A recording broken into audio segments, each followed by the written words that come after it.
In the quiet town of Springfield, Missouri, the sudden disappearance of 3 young women in 1992 sent shockwaves through the community and left a haunting void that can only be filled with answers. Known as the Springfield 3, the enigmatic case is shrouded in mystery, intrigue, and unanswered questions, captivating the attention of true crime enthusiasts and investigators alike. What happened during those fateful hours? As family and friends search for closure, the chilling circumstances surrounding their vanishings remain a gripping reminder of how swiftly normalcy can give way to despair. This story is not just about loss, it's a look into a haunting mystery that has lasted over 3 decades, making it one of the most perplexing unsolved cases in American history.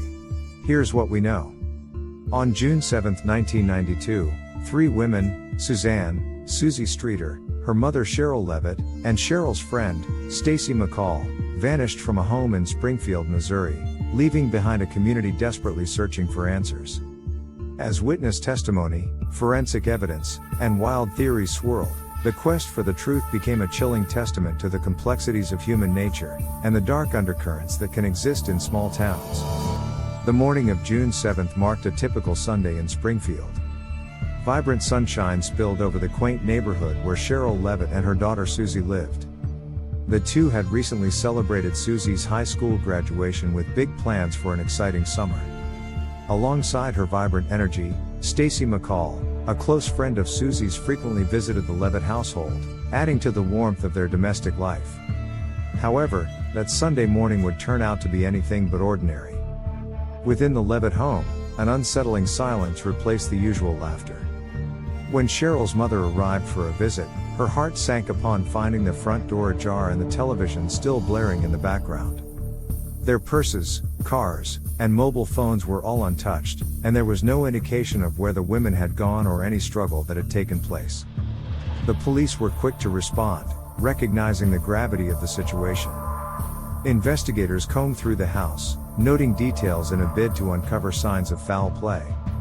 They found no forced entry, and nothing appeared to be missing, aside from the women themselves. Hours turned into days, and in an effort to gather information, detectives interviewed family, friends, and acquaintances. Early on, rumors began to swirl, and various theories emerged surrounding the women's disappearance. The predominant theory suggested they may have been abducted, but the absence of evidence made it difficult to build a substantial case. Many began to question if the 3 women had run off voluntarily, although no one who knew them believed it to be true. The air grew thick with anxiety and confusion. Every fresh tip either resurrected hope or deepened despair. Detectives maintained a meticulous record of every possible lead, analyzing relationships in Suzie's and Stacy's lives while also investigating Sherrill's connections. Friends expressed memories of the women's well-being leading up to their disappearance, yet the deeper they dug, the more elusive the truth became. Each day without answers drained the community's morale. The police received thousands of tips, a mix of genuine leads and wild conjecture. Tips included sightings, suspicious characters, and unexplained happenings in the vicinity. One witness claimed to have seen a man lurking around the Levitt home the night they vanished. Another reported a concerning encounter with a passerby who had mentioned a hidden darkness surrounding the town.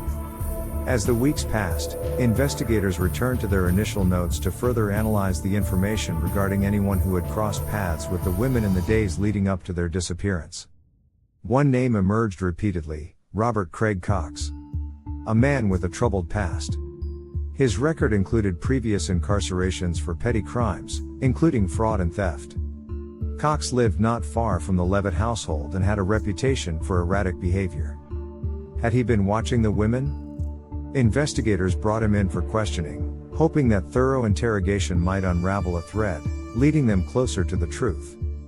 However, Cox was evasive, providing inconsistent answers that painted a complicated picture rather than a clear one. Despite the noise around Robert Craig Cox, the police lacked concrete evidence that could implicate him in the women's disappearance. Their investigation hit a wall, frustration permeated their every effort, and the community's fear began to fester. The more investigators pressed, the more Cox would pivot, evading questions with a flicker of a smile as if enjoying the dramatics he was ensnaring. In the midst of this, another lead emerged. A series of calls to the police indicated concern regarding a local peer group known for their erratic actions.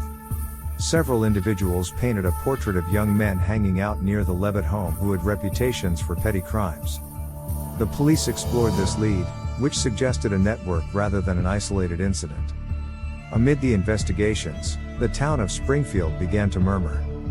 Citizen groups gathered and hosted meetings in people's homes to discuss the case, subdividing into committees dedicated to digging deeper into the women's final known activities. As they pooled resources, old tales long forgotten emerged, stories of other missing people and strange occurrences linked back to conversations of Cox and his acquaintances. The community scrutinized every corner, urging newcomers to share any gossip, and in their quest for justice, a sense of unity formed. Flyers featuring the women's faces were plastered across town and surrounding areas, made by courageous young individuals who were determined not to let the story die. Years passed, but the case garnered occasional media attention, fueling public interest. Journalists covered the case every anniversary, highlighting the agony of families confined in an echo chamber of uncertainty. Sudden bursts of tips began arriving, but the leads either fell short or aligned with existing evidence, frustrating family members and friends who remained hopeful for resolution. In the spring of 1996, 4 years after the women vanished, a chilling call came. An anonymous source claimed that Cox had mentioned the women's disappearance to associates. He spoke of knowing where they were, but investigators found little corroboration for the new claims. Another unsuccessful interrogation session left detectives feeling as if they were encircled by fog with no beacon in sight. In 2007, a new development emerged as investigators reopened the case, revitalizing methods to utilize modern forensic technology on items related to the initial investigation. They resubmitted items found at the Levitt home and reached out to recent investigative techniques, focusing on DNA evidence that was previously unavailable during the initial probe. Hair samples and fibers collected from the scene were re-examined, under advanced equipment. As they combed through the evidence, signs of potential connections between the fibers and Cox were scrutinized. However, with every promising lead came uncertainty and dashed hopes as inconsistencies plagued even the strongest discoveries. The case gained renewed vigor in the late 2010s as new documentaries and articles began documenting the unsolved mystery of the Springfield 3. The growing public interest fueled new investigations. Podcasts dedicated numerous episodes to revisiting the three women and challenging investigators to re-examine every detail of the case from a fresh perspective. This resurgence stirred coiled tensions in the town, bringing to light stories of people who lived in fear, suggesting apprehensive murmurs of suppressed accounts tied to Cox's earlier years. As individuals cautiously stepped forward to explain their side of the story, it seemed vital pieces of the puzzle were finally being laid out. In late 2021, a pivotal breakthrough occurred.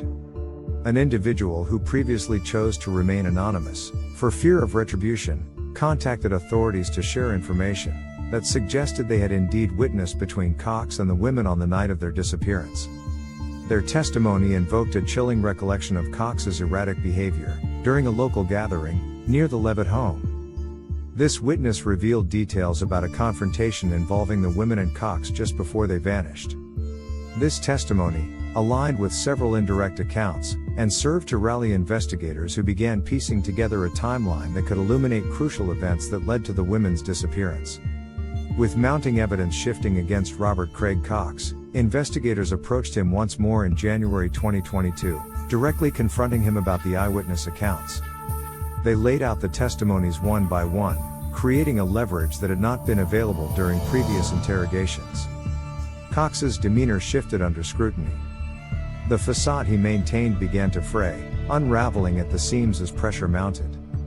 While he still claimed ignorance, his erratic responses and attempts to deflect the questions created an air of unease that hung over investigators. They left with new determination and a collection of incriminating statements to pursue. After a year of re-investigating and gathering new testimonies, law enforcement authorities announced a renewed urgency to pursue multiple leads indicated through emerging forensic evidence. The town collectively held its breath, eyes focused on delivering justice to the Springfield 3, as the timeline started seeming increasingly plausible. The authorities executed a search warrant for Cox's home, determined to find any remnants or evidence linking him to the three women. Hopes were high, but despite extensive searching, the results returned a worrisome outcome. Investigators left empty-handed. Public scrutiny began building again, whispers of ineptitude and disappointment emerged. On June 7, 2023, the anniversary of the women's vanishing, pressure intensified from both the public and within the investigative agencies. Determined not to let the case drift into obscurity, authorities released a comprehensive report detailing the reinvigorated search for justice. The tide turned in favor of progress on the 4th anniversary of their disappearance when a local team of skilled excavators captured attention in Springfield. After examining the old sites of interest identified in previous searches, they unexpectedly unearthed debris, shreds of clothing that matched the descriptions given of Suzie's and Stacy's belongings. The case of the Springfield Three is a testament to the enduring nature of truth, the pursuit of justice, and the complexities within human relationships. It reflects the relentless spirit of a community that refused to let a story fade, ensuring that even in silence, justice hung in the balance as investigators continue to unravel the layers upon layers that's surrounding this tragic mystery. As we stand on the precipice of years, reflecting upon the echoes of those missing voices, the community persists, filled with hope for closure that remains steadfast, a hope that one day, the truth about the three women will rise into the light. The Springfield Three may have vanished, but their story lives on. There remains an obligation to seek the answers and uphold their memory. Anyone with information about the Springfield Three case can contact the Springfield Police Department at 417-864-1810. If you wish to remain anonymous, you may also reach out to Crime Stoppers at 417-869-8477. As always, thank you for watching. Please like, share, and subscribe to help grow the channel, and let me know your thoughts in the comments below.